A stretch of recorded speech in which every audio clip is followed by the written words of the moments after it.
Hello, everybody. I appreciate you joining me today.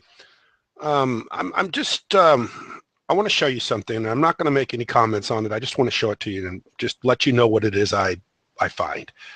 So if I go to a search, and I'm going to share my screen with you here real quick. And the search I'm making is Boston personal injury, personal injury attorney Boston. And the very first, in fact, this is pretty interesting that they all have this many stars. It takes at least 6 reviews to get these stars. I rarely see it where every single one except the last person has the number of reviews to get the stars. So that's pretty interesting to me. But if I look at this very first page, or very first result, and they're both first result and organic and in places. If I click on that page, I'm going to get this website, which is Blackstone, White, and Gluck. And I don't want to do this. But the interesting thing to me about this site is that it's not a WordPress site. I checked it out already. It's not WordPress. Bad news, not a WordPress site. So this site's not a WordPress site. Not that WordPress doesn't have problems, because it does, but the fact that this is not a WordPress site makes me think, and I don't know this for a fact, makes me think that the law firm's not hosting this site, because when you're hosting a lot of sites, there's resources that are involved having WordPress, so this is probably a lower resourced website. So I'm having a suspicion that they're not hosting the website. But if I check out this domain, bwglaw.com,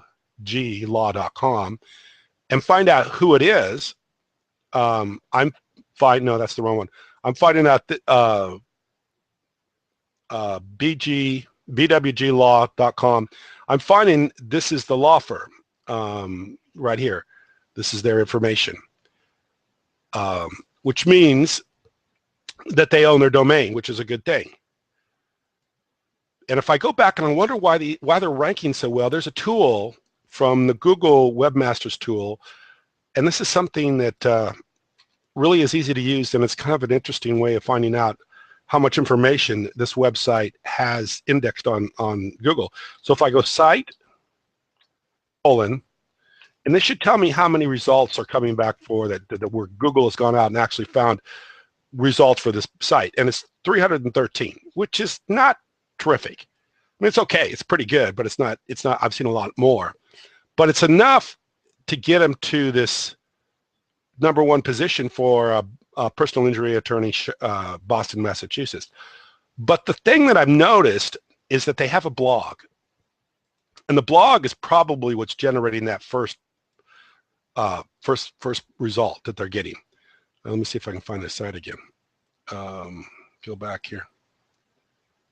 Don't want to go that direction. Okay, here we go. But they have a blog, and this blog looks like a pretty good blog. And they, the last post here was just a day or two ago. It's 14th. This post is on the 9th. There's the Fox 25 News. They're putting up pictures. There are tons and tons of information on this blog. And if I do a site colon on this blog, which I'll do for you right now,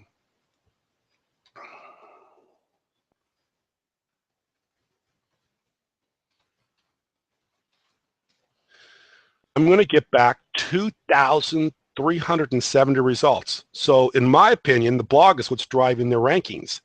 This blog has a lot of content on it, which is helping them in their rankings. So keep in mind the domain, and then keep in mind that this blog is attached to the domain, which is helping out the domain. But the blog is MassachusettsInjuryLawyerBlog.com. So if I take that and cut it and paste it into whois.com, which I've already done. Well, let's do it again. I'll go back to that, or I think I already done it here, right here. MassachusettsInjuryLawyerBlog.com. You can see that the information is different. This is entirely different information than who owns the domain. So the blog, which all the content is, that's generating the first page results, is not owned by by the law firm. It's not owned by this law firm, Blackstone, White, and Gluck. It's owned by this person and this information. So they're working hard to build this blog, which is generating the results that they want, but they don't own the content. They don't own the domain, and they don't own the blog. Now, I don't know if this company wants to sell them back that information, or sometime there's some sort of a deal in the future that gives them the opportunity to take this over. But at this point, the thing that's driving their rankings isn't even something that they own. So this is a really interesting thing to me.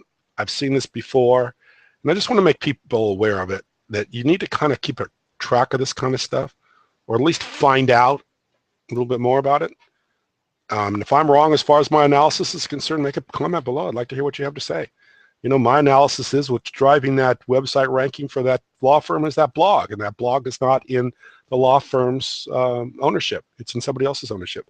So if that's something that you don't agree with, I want to hear what you got to say, or call me up. I'll put my phone number down here. But for these people that are getting these first page results based on content that they don't even own, and they're building this content religiously and putting all this work into it, you know, and then being held captive if they don't continue to pay for whatever it is they're paying for to keep that blog ownership, or to keep that, not ownership, but to keep that blog going by paying somebody else a monthly or yearly fee to have it, then they're really not owning their own content, not owning what it is that's keeping them on the first page. So anyway, if you have any you know, comments about that, or if you don't agree with me, I want to hear what you got to say, because I'm curious. I want to hear what everybody else has got to say about that. I appreciate your time. Thank you very much.